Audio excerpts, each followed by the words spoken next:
Meus irmãos, hoje eu quero falar a você, a todos nós aqui, sobre esse tema: o filho mais perdido da parábola nunca saiu de casa.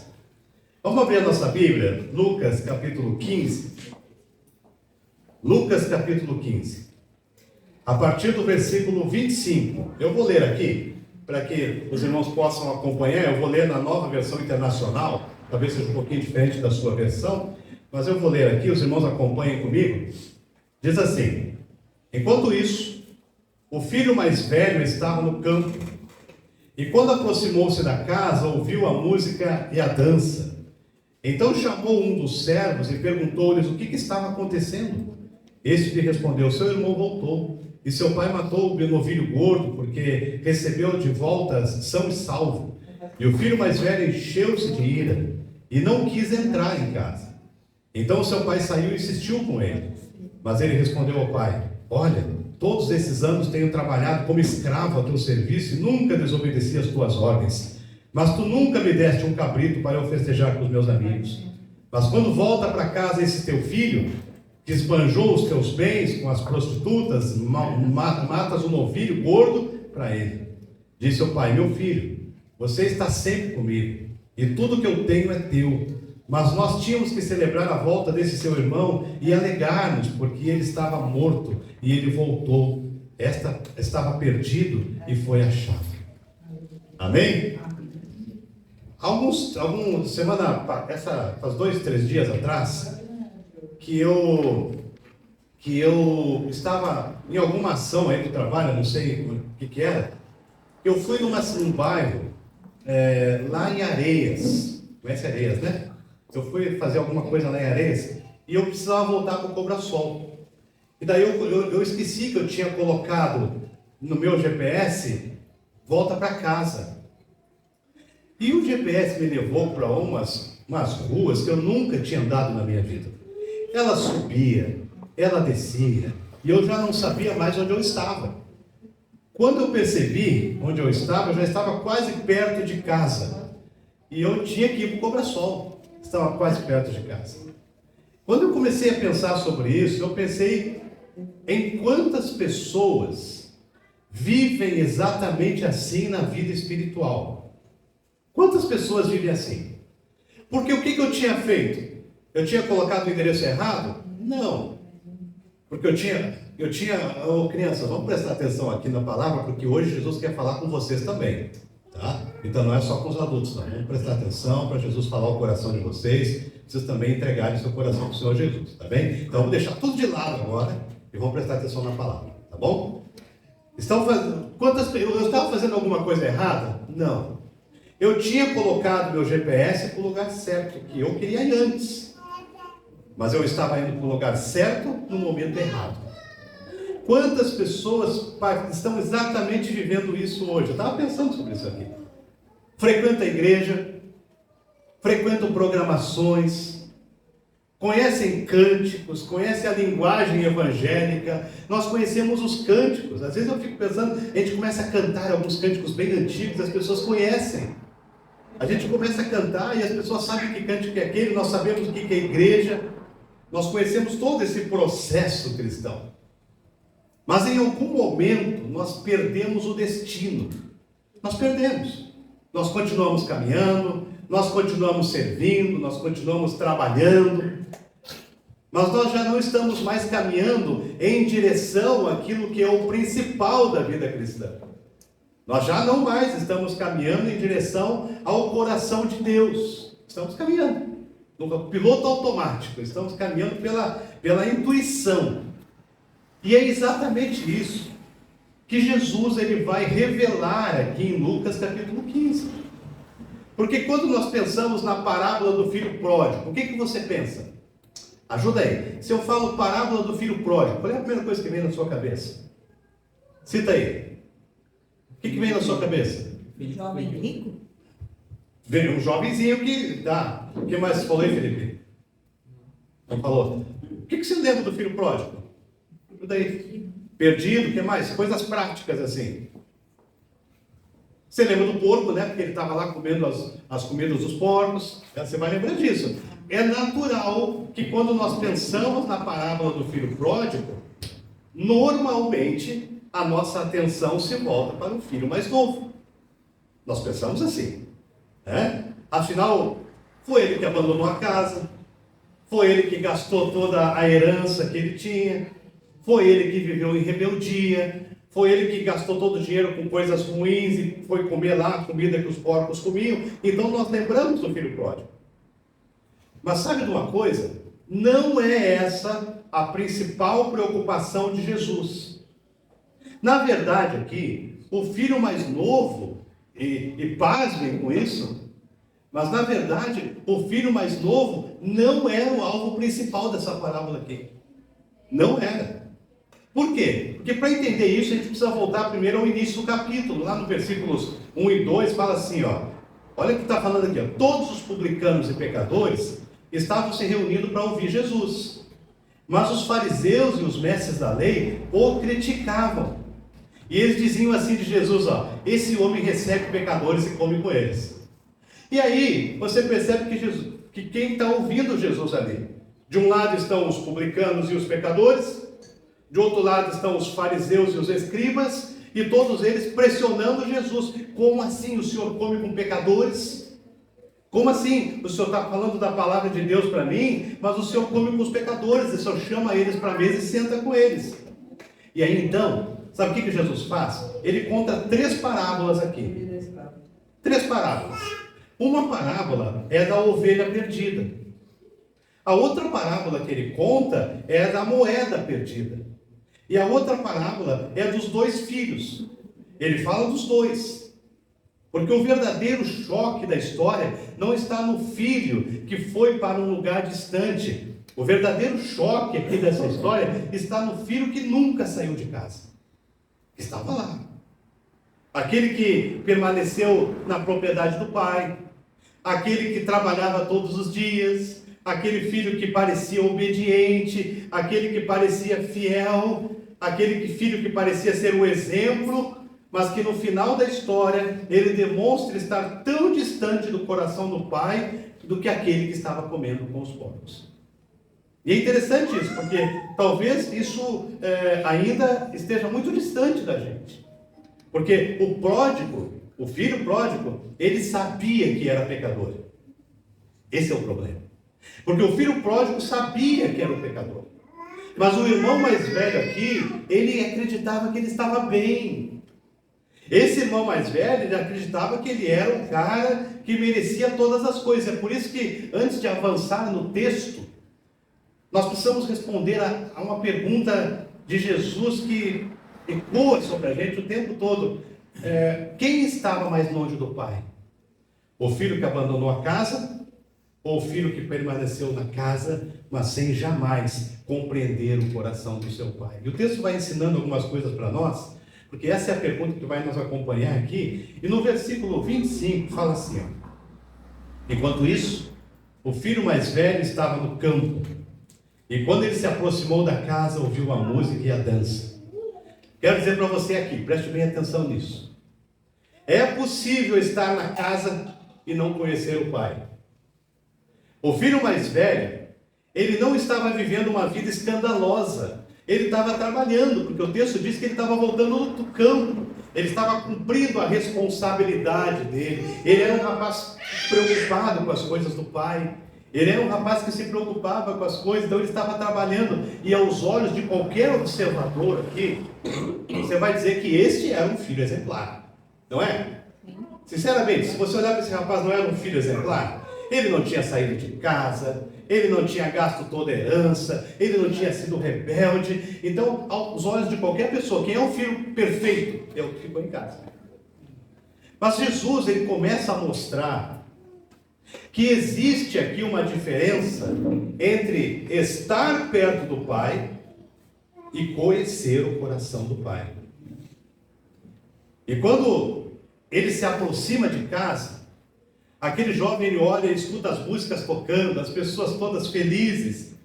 Ele vendo todo mundo feliz, mataram o boi lá, que era o que deixava reservado para as ocasiões especiais, fizeram um churrasco, e ele chega, e ele está tão distante do coração do pai, que ele precisa perguntar para um empregado da família: o que está acontecendo aqui? Como assim?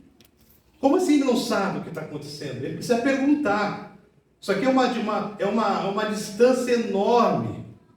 Como que alguém mora naquela propriedade? Como que alguém mora numa casa e não sabe o que está acontecendo ali? Como que alguém vive tão perto do Pai e não participa daquilo que está na agenda do coração do Pai? Porque proximidade, meus irmãos, não é intimidade espiritual. E é por isso que esse rapaz fala muito para nós, porque esse aqui era exatamente o problema dos fariseus, que estavam lá no início do capítulo pressionando Jesus. Por que eles diziam? Eles conheciam a lei, eles conheciam os profetas, eles conheciam os rituais, mas eles não conheciam a Deus. Eles sabiam tudo sobre a religião, mas eles sabiam tão pouco sobre a graça do Senhor, sobre a graça de Deus. Irmãos, a igreja contemporânea, nós corremos o mesmo risco. A igreja contemporânea, a igreja de hoje, corre o mesmo risco. Porque nós podemos frequentar cultos durante anos.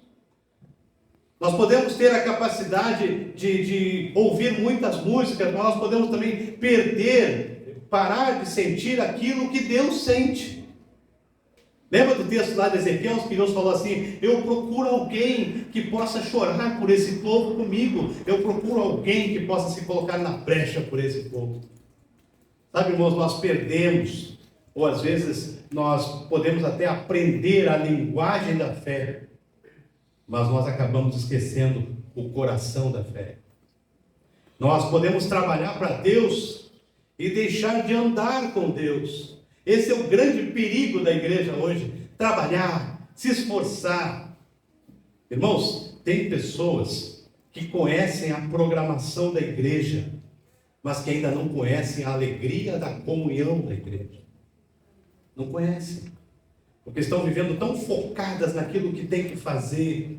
Tem pessoas que podem conhecer a estrutura da casa, mas perdem a intimidade com o dono da casa. E a gente vai vivendo assim. E a primeira pergunta que o texto nos faz é: será que aquilo que alegra a Deus ainda alegra o nosso coração? Será que aquilo que Deus quer, será que, olha, esse filho, o irmão estava perdido, o irmão volta, a alegria do pai. Tem algum pai aqui que não se alegrasse? Tem algum pai aqui que, se tivesse um filho perdido que nem ele tinha, o filho voltou, será que tem algum pai que não faria o mesmo? Né? E esse menino, ele simplesmente não entendia o coração do pai. Ele estava lá, mas ele ainda não tinha se conectado com o coração de Deus. No versículo 28, fala assim: o filho mais velho se encheu-se de ira e não quis entrar. Sabe de uma coisa? Quando a graça de Deus nos incomoda, alguma coisa está errada em nós. Quando a graça de Deus, porque a notícia deveria produzir alegria. O irmão estava vivo, o seu irmão havia retornado, seu pai estava feliz, mas a reação desse rapaz aqui é exatamente o oposto. Porque o verbo usado aqui no original descreve que ele ficou com uma indignação profunda. Sabe aquele filho? Você dá um presente para um, tem que dar para outro? É isso? Pois é. Sabe aquele filho que acha que faz tudo certo porque ele limpa a cama, porque ele arruma a cama, porque ele limpa a casa, então porque o outro não faz, ele merece mais? Sabe aquele crente que quando chega alguém na igreja novo, ele já fica assim olhando: será que esse cara merece? Esse cara faz tudo errado, o que ele quer aqui na igreja? Ah, pastor, mas para isso aí não vale mais a pena pregar, isso aí não vai se salvar mesmo. Sabe, irmãos, esse rapaz, em vez da alegria de receber um perdido, para que ele fosse restaurado, a Bíblia diz que ele ficou furioso. Como assim? Porque aquilo que alegra o pai produziu ira no filho. Olha que coisa horrível. Aquilo que faz a casa celebrar fez esse irmão aqui reclamar. O problema dele não era a festa, porque festa é bom, né? Quem não gosta de festa? Quem não gosta de churrasco? O problema dele não era a festa. O problema desse rapaz era a graça. Porque para algumas pessoas é muito difícil aceitar a graça.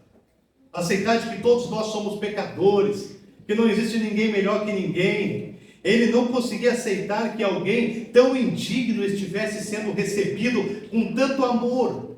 Como é que pode alguém? E é exatamente aqui que Jesus confronta os fariseus. Porque eles não conseguiam suportar a ideia de que Deus recebesse pecadores arrependidos. Não conseguiam. E a verdade é que ninguém entra no reino de Deus porque merece. Nós não apresentamos currículo para entrar no reino de Deus. Nós não apresentamos, porque o fulano ele é líder, não sei do que lá, porque ele é evangelista, porque ele tem o título esse ou aquele, ele merece mais graça. Ninguém apresenta currículo para entrar no reino de Deus. Não é o tanto que a gente faz que nos torna melhores que ninguém, porque nós não somos melhores que ninguém. Todos precisam do amor de Deus. Amém. Todos precisam, todos. A salvação, nós precisamos entender que a salvação ela não é recompensa para os bons. A salvação é presente para os arrependidos. Não é currículo. Quando a igreja perde a alegria pela conversão, quando a igreja perde a alegria pela conversão dos perdidos, ela começa a parecer muito mais com o filho que não saiu de casa. Quando nós paramos de nos alegrar com os cultos evangelísticos, onde a gente prega a palavra e as pessoas se convertem, nós começamos a parecer mais com esse filho mais velho. Deixa eu falar para os irmãos, há muitos anos atrás, eu trabalhava ainda como seminarista em uma igreja, e tinha uma moça que frequentava o nosso grupo de jovens. E naquele grupo de jovens, reuníamos toda sexta-feira e ela ia, e nós sabíamos que ela tinha 2 filhinhas, ela era jovem, tinha uns 19 anos, e ela ia naquele culto toda vez. E chegou uma época que ela sumiu, nunca mais apareceu, a gente ficou um pouco preocupado. Depois nós soubemos a notícia que ela tinha sido morta, e que ela tinha sido, enfim, a rapaz tinha feito, enfim, você deve imaginar. E então esse rapaz que fez isso com ela foi preso no presídio da cidade. E eu ia todo sábado com um pastor da igreja, eu ia com ele todo sábado fazer culto no presídio, todo sábado. Ele ia pregar, o pastor Carlito, hoje ele está na Igreja Batista da cidade de São Paulo. Eu era seminarista dele, ia para o presídio tocar violão, e ele ia pregar a palavra, e nós entrávamos e fazer culto no presídio, uma coisa muito interessante, porque eles colocam todo mundo que quer assistir o culto dentro do refeitório, aí todo mundo entra, você entra, eles fecham a grade, trancam e vão embora, e você fica ali com os presos. E nós ali falando, e na segunda ou terceira vez que eu fui, quem estava ali na minha frente? O rapaz que tinha cometido aquilo com aquela moça. Como é que você trabalha a palavra de Deus com isso? Como é que você faz isso? E daí vem isso aqui, que Deus ele se importa com qualquer pessoa. A palavra de Deus não é privilégio de alguns. A palavra de Deus ela é para todos, é para que o pecador seja convertido, para que o pecador entenda que ele pode andar do jeito dele a vida toda, mas se ele não aceitar Jesus, quando ele morrer, ele vai ao inferno. Isso é verdade, não é, irmãos? É verdade. O que acontecia com o rapaz mais velho aqui, é que ele não podia conceber a ideia de que alguém pudesse ter a mesma salvação que ele. E é por isso que aqui, no versículo 29 fala assim, olhai todos esses anos, olha que isso aqui, olhe todos esses anos trabalhando como escravo ao teu serviço. Olha que o filho diz para o pai. O filho mais velho, ele não se via aqui como filho, mas ele se via como escravo, porque ele tinha que trabalhar. Irmãos, aqui a gente encontra uma das partes mais reveladoras aqui dessa parábola, porque pela primeira vez a gente descobre como que ele enxergava o relacionamento dele com o pai. Ele não se vê como filho. Ele não se vê como filho, alguém da família. Ele se vê como escravo. Mais do que isso, ele se vê como alguém que só fazia trabalhar mesmo, que não tinha nada. A expressão que ele usa aqui sugere serviço pesado, obrigação, submissão, aquilo que a gente faz sem alegria, né? Porque eu tenho que lavar louça, coisa horrível, ninguém me ama nessa casa, tem que lavar louça, tem que varrer o chão, eu tenho que arrumar a cama. E esse filho estava se achando assim. Sabe, irmão, isso aqui é tão revelador, porque o pai, ele nunca tratou o filho como escravo, mas ele sempre tratou o filho como filho. Mas o homem, o rapaz, se via como escravo. Sabe por quê, meus irmãos? Porque o relacionamento desse rapaz com Deus se baseava em desempenho. Obediência sem amor. Nenhum serviço feito por prazer, por alegria. Ele estava lá trabalhando, porque afinal de contas, o meu pai vai morrer, isso tudo vai ser meu, eu tenho que trabalhar. Não era por amor ao pai, é porque ele queria mostrar serviço. Quantas pessoas vivem na igreja assim? Quantas? Quantas pessoas servem, trabalham, participam, mas perdem a alegria da comunhão. Um dia alguém falou para mim: pastor, eu não gosto de comunhão. Como assim? Pastor, eu não gosto de comunhão forçada. Como assim? Deus nos cria para comunhão. Deus nos cria para andar juntos e para agregar pessoas. A igreja nunca deve ser uma panela fechada. Nós podemos ter várias panelas na igreja, mas todas elas sem tampa.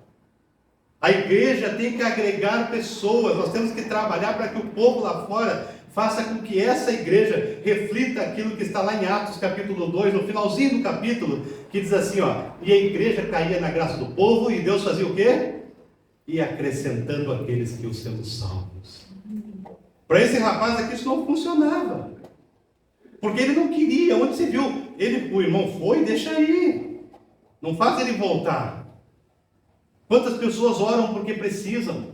Leia a Bíblia porque precisam, frequentam os cultos porque precisam. Tudo virou obrigação, tudo virou rotina, tudo virou protocolo. O amor pelo Senhor já vai se esfriando, as igrejas estão se esfriando, as pessoas lá fora estão morrendo todo dia sem Jesus. Estava lendo uma estatística um dia desse, que dizia que em todas as cidades, juntando todas as cidades do estado, morrem aproximadamente, eu não lembro os números lá, 2, 3 mil pessoas por dia, né? E dessas pessoas que morrem por dia, 95% dessas pessoas vão ao inferno, porque não conhecem Jesus. Irmão, o Evangelho do Senhor, ele não nos transforma em empregados de Deus. O Evangelho do Senhor Jesus, ele nos transforma em filhos, filhos amorosos. Filhos amorosos. Um rapaz falou assim, numa entrevista: eu tenho 1,90 m de altura, eu porto arma de fogo, ele era policial, eu porto arma de fogo, eu conheço muitas artes marciais. Aí quando eu vou visitar o meu pai, ele mora lá no interior, o meu pai é pequenininho, ele é bem franzininho assim, um homem simples da roça, mas cada vez que eu chego perto do meu pai, eu peço a bênção para ele. E o meu pai, quando ele me olha, eu já sei se ele sabe que eu fique, se ele quer que eu fique quieto, se ele quer que eu saia. Ele me olha, eu já sei. Porque o meu pai, para mim, ele não é normal. O meu pai, para mim, ele é uma autoridade. E o que o meu pai fala para mim, eu obedeço. O que o meu pai fala para mim, eu respeito, porque o meu pai é uma autoridade. Eu fico pensando nesse rapaz aqui, o pai dele não era autoridade. As coisas que ele fazia para o pai era por obrigação, era porque tinha que fazer, porque senão não sei o que lá, mas não era por amor. Irmãos, o orgulho espiritual sempre alimenta as comparações. O orgulho espiritual. Olha que diz no versículo 29 também: mas tu nunca me deste um bezerro ou um cabrito para eu festejar com os meus amigos. Olha que coisa horrível. Ah, pai, mas sou sempre eu. Ah, pai, por que o fulano não faz? Por que vocês não fazem? Sabe, nunca o Senhor tratou assim comigo. Olha o que ele está dizendo aqui. O Senhor dá cabrito para esse perdido aí, que se não faz nada, só botou tudo fora. E para mim o Senhor não deu nada, nunca. Eu trabalho que nem um escravo nessa casa. E o Senhor nunca me deu um cabrito para eu festejar com os meus amigos. Irmão, olha o coração do filho mais velho, que agora aqui fica completamente exposto. Completamente. Ele começa a fazer contas, ele começa a comparar méritos, ele começa a comparar desempenho, porque afinal de contas eu trabalho mais do que o outro, eu mereço mais. Ele começa a comparar fidelidade. Sabe por quê? Porque o orgulho sempre faz isso. O orgulho faz isso. Felipe recebeu essa semana, ou a semana passada, não sei, as orientações lá do seminário, onde ele vai. E aí eu achei muito engraçado, porque nas orientações diz assim, ó, se chegar atrasado, vai fazer o quê? Tarefão. Limpeza. Se chegar atrasado, você vai ter que participar do tarefão. Se deixar de chegar na hora, sei lá, tarefão. Faça a coisa errada, tarefão, tarefão, tarefão. Tudo tarefão. Aí fala assim, ó, obediência aos líderes, algo desse tipo. E ele falou uma frase para mim perfeita. Ele falou assim, ó, falta de submissão é falha de caráter. Falta de submissão é falha de caráter. Se nós queremos ser homens e mulheres com caráter aprovado pelo Senhor, nós temos que entender que a vida inteira nós vamos passar por situações em que vai ter sempre alguém com mais autoridade que nós. Sempre vai ter. Hoje você obedece a seus pais. Amanhã você vai obedecer ao seu patrão, ao seu chefe. Daí a gente vai chegar para o chefe. Ô chefe, não vou fazer isso aqui não. Por quê? Porque eu faço muito mais, olha o outro que não faz. Você acha que você vai fazer isso com o seu chefe e vai ficar tudo bem? Não, né? Então, falta de submissão é falha de caráter. Comparação é orgulho. Comparação dentro da igreja, orgulho espiritual. Ah, mas eu faço muito mais que o Ralph, então eu mereço uma casa mais bonita lá no céu. Já pensou? A casa do Ralph vai ser um pouquinho na ladeira abaixo, a minha vai ser a ladeira mais em cima, porque afinal de contas, né, pai? Lá, pastor, eu trabalho, né? Onde você viu eu morar no mesmo bairro do céu que o Leandro? Não. O Leandro chegou na igreja agora, eu estou há 20 anos aqui, a minha casa é mais bonita que a tua. Percebe? A gente brinca com isso, mas isso é tão real, irmãos. Isso aconteceu aqui com esse rapaz mais jovem, isso aconteceu com Jonas, ele foi parar na boca do peixe, porque a gente vai fazendo comparação. Então aqui ele conclui que merece mais. Mas aí vem o Evangelho, que destrói qualquer possibilidade de comparação. Porque a Bíblia diz que todos pecaram. Todos necessitam da graça. Todos dependem da misericórdia. O filho mais velho aqui, ele acreditava que o seu histórico lhe dava direito diante do pai. O seu histórico, ele era um rapaz trabalhador, ele vinha do campo. Mas diante de Deus, ninguém apresenta currículo. Todos chegam por onde? Pela cruz. Todos nós. Porque o religioso vai dizer, eu mereço. Mas o Evangelho diz, eu preciso de Jesus. Todos nós precisamos de Jesus. E quando nós então mexemos nessa coisa da comparação, ou na nossa vida pessoal, ou na vida dentro da igreja, não vou pregar. Deixa eu contar para os irmãos. Essa semana, nós estivemos aqui visitando a Erika e o Ralph. Estava frio aquele dia, né? Estava bem frio e nós saímos aí da casa deles. E a Cris queria vir aqui na igreja para olhar como é que tinha ficado as questões do bazar, enfim. Aí a Cris desceu e eu fiquei com o carro ali na frente. Bem onde está ali agora? E um vidro fechado, estava frio. E ela entrou e eu estava distraído no carro. Quando eu olhei, tinha uma pessoa em situação de rua, na porta. Bem na porta, mas não entrou. Ficou lá na rua e passa bicicleta. Pode ir. Mas ele já tinha falado com a Cris. Eu não tinha visto. O que ele chegou pedindo para... Eu olhei para ele primeiro. Ele estava de pé descalço. Ele estava mal vestido, no sentido não de roupas ruins, mas de pouca roupa, e estava muito frio. E ele tinha pedido para a Cris uma meia. E a meia não tinha meia.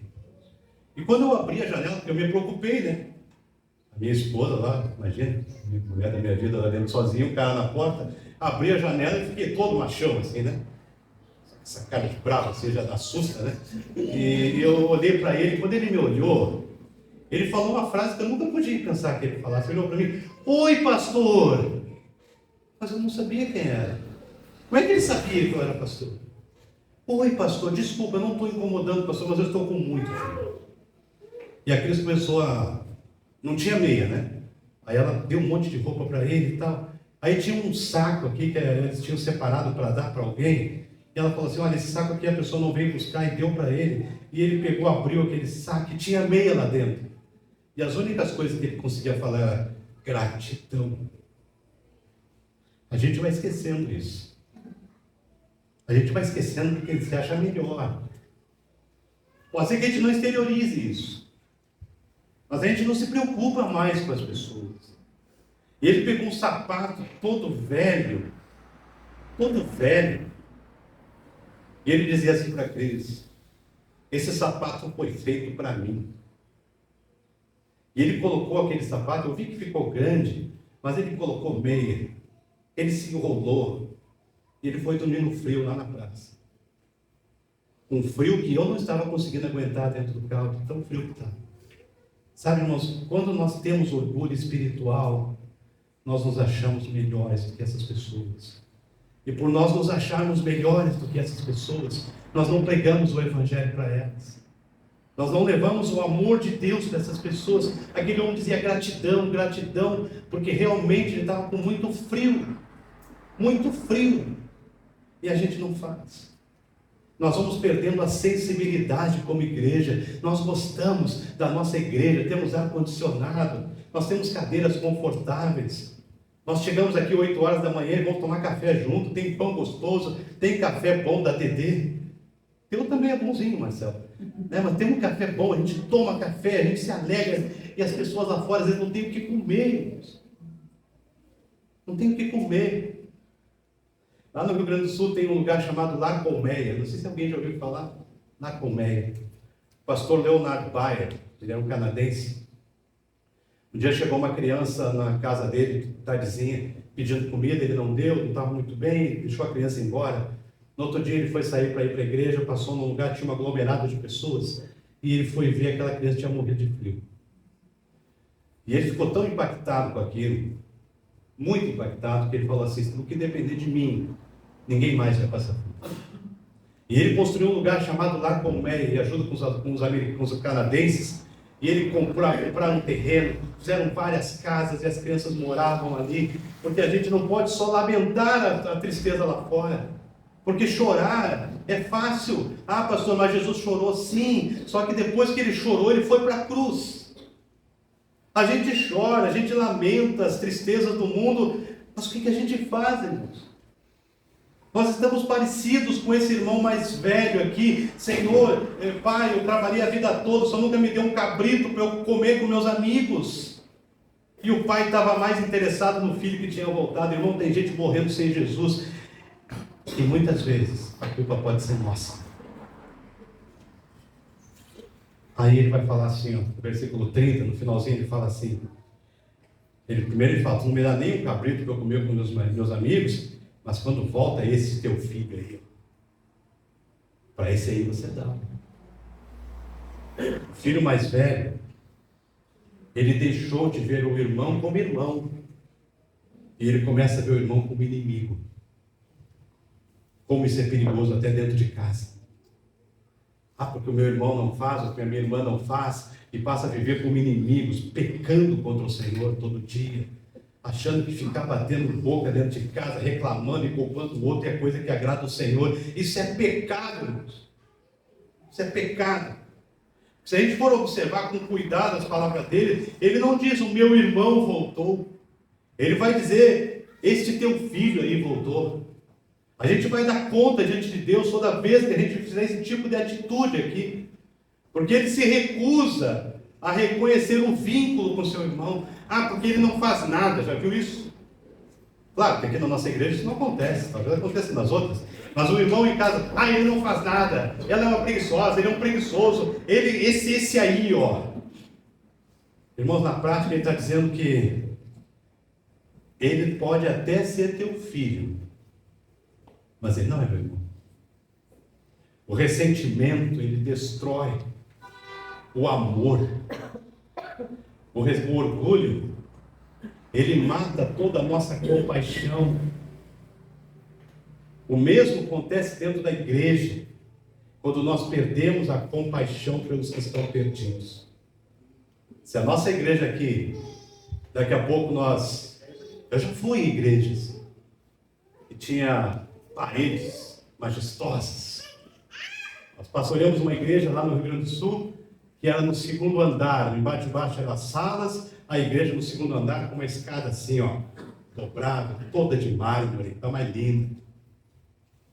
Como é bonito a gente pensar em estruturas, e não é errado isso. O errado é quando isso vira o nosso foco.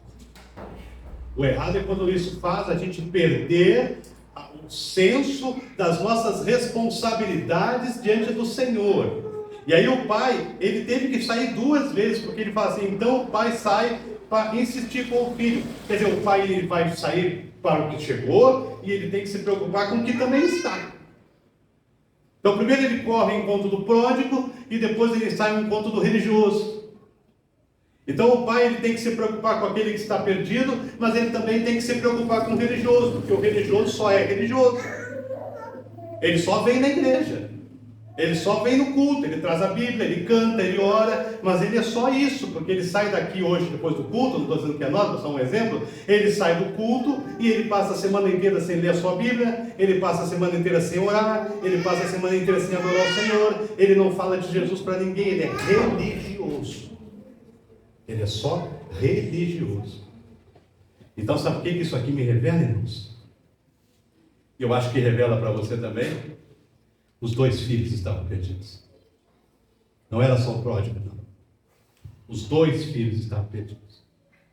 Um estava perdido na imoralidade, e o outro estava perdido na religiosidade. Um estava perdido na rebeldia, e o outro estava perdido no orgulho. O amor do pai é tão grande que corre atrás dos 2. O pai corre atrás dos 2. E isso aqui nos leva ao centro de tudo. Porque aqui nessa parábola existem 2 tipos de pecadores. O pródigo, que representa aqueles que se afastam de Deus visivelmente, ou que nunca entenderam Jesus. Sabe aquela pessoa que acha que de vez em quando ela vem na igreja, que de vez em quando ela fazia alguma coisa, então ela já é salva? Pois é, o pródigo representa essas pessoas, que não entenderam que precisa ter um encontro pessoal com Jesus, de dizer: Senhor Jesus, entra na minha vida, cuida da minha história, muda os meus pensamentos, faz eu pensar do teu jeito, eu quero que o Senhor seja o meu Salvador. É isso que precisa. Então o pródigo, ele vai dizer isso. Ele vai dizer: Senhor, eu preciso do Senhor. E o filho pródigo, ele fala assim: eu vou me levantar e vou para o meu pai, porque ele entendeu que do jeito dele não tinha dado. Sabe, quantas vezes a gente vai levando a vida e acha que está dando certo, a gente quebra a cabeça uma vez atrás da outra. E o filho pródigo, ele disse: eu vou me levantar e ir para o meu pai. E aí eu pergunto para os irmãos: a vida dele mudou quando ele disse isso? Talvez o seu irmão não prestou bem atenção na pergunta, e o irmão vai dizer: sim, mudou. Não, não mudou. A vida dele não mudou quando ele disse: eu vou me levantar e ir. A vida dele mudou quando ele levantou e foi. Porque a gente fica a vida inteira dizendo: eu preciso de Jesus, eu sei, mas um dia eu vou, um dia eu vou, um dia eu vou, e a gente não vai nunca. E se nós morrermos hoje? Eu não gosto de fazer esse sensacionalismo aqui, mas é uma coisa real da minha vida. É real. Então o filho pródigo, ele representa todos esses que ainda não tiveram um encontro com Jesus e que precisam dizer em algum momento: Senhor, do meu jeito não deu. Eu preciso do Senhor. Eu preciso de ti. E o filho mais velho, ele representa aqueles que permanecem na religião, que estão na igreja, que um dia se batizaram, desceram as águas e se batizaram, estão na igreja, mas que estão distantes do coração de Deus. Estão vivendo uma religiosidade. Ambos aqui estavam perdidos. Os dois precisavam de salvação. Os dois precisavam de um Salvador. E aí Lucas fala assim no capítulo 19, eu vou ler aqui para os irmãos, versículo 10, diz assim: pois o Filho do Homem veio buscar e salvar o que estava perdido. Jesus veio aqui para buscar os pródigos. Jesus ele veio também para buscar os religiosos. Jesus veio para buscar aqueles que vivem longe. Mas Jesus também veio buscar aqueles que vivem perto, mas sem relacionamento. É isso que Jesus veio fazer. E na ressurreição, meus irmãos, Jesus, ele abre o caminho de volta para todos. Então nessa manhã você ouviu sobre o filho mais velho. Você ouviu sobre o filho mais novo. E a pergunta que fica para mim e para você e para mim: em qual dos dois a gente se encaixa? Qual dos dois filhos aqui que reflete a minha vida? Qual deles? Porque a parábola aqui ela termina e ela não nos diz se o filho mais velho entrou na festa ou não. Ela não diz isso. Jesus ele deixa o final em aberto, porque agora a decisão pertence a nós. Eu estou perto do Pai ou eu estou perto da igreja? Eu amo os perdidos como Deus os ama. Eu tenho alegria quando pecadores são alcançados. Onde eu estou nessa história? E eu quero orar por você nessa manhã, quero orar por todos nós. Enquanto o Ministério do Louvor canta um cântico, eu queria que você inclinasse a sua cabeça, fechasse os seus olhos e ouvisse um pouco. Depois eu quero convidar você. Se hoje Jesus falou em seu coração, quero convidar você para depois que eles cantarem, você vai vir aqui à frente e nós vamos orar por você.